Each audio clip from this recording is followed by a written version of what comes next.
Melania. Thank you, Melania. She's doing great.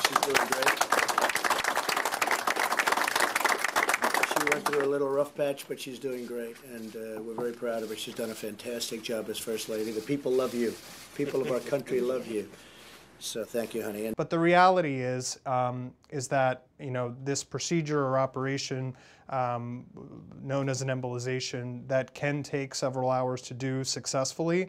And I guess the length of the procedure is a little bit arbitrary too. Are we talking about the time that she went back for the procedure to the time that her family or loved ones saw her again? Or are we talking about the actual procedure time is a little bit still in question. So in general, embolizations of the kidney for procedures like this can take an hour or two, but it really does depend on the operator who's doing it and the complexity of the specific tumor that the patient has. So it's really hard to gauge based on that information.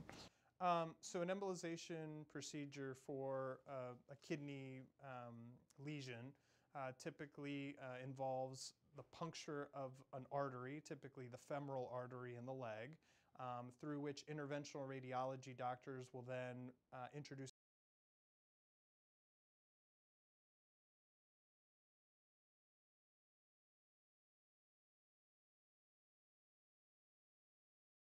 I think that really the crux of all of this that we're all sort of scrutinizing and speculating about, and why there was an increase in the length of stay at the hospital, and why she had perhaps a bit of a longer procedure than others, may be really due to the fact that it's simply a matter of who she is, and perhaps that extra bit of caution because she's a very important person, and they wanted to make sure that all their I's are dotted and T's are crossed, and they were doing that. So I think that that's it. If I were to guess, that would probably be the reason for these a bit of an abnormal length of stay, a bit of an abnormal duration of a procedure.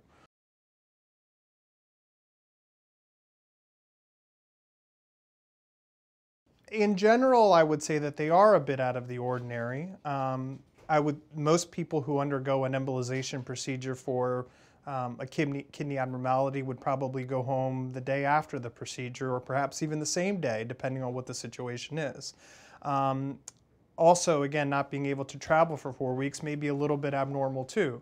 But I really think that the reason for that abnormality and why she stayed in the hospital longer, why she's been given this prolonged period where she can't fly, probably more likely stems from the fact of who she is and the additional degree of cautiousness that her doctors are utilizing in her case, more so than anything else.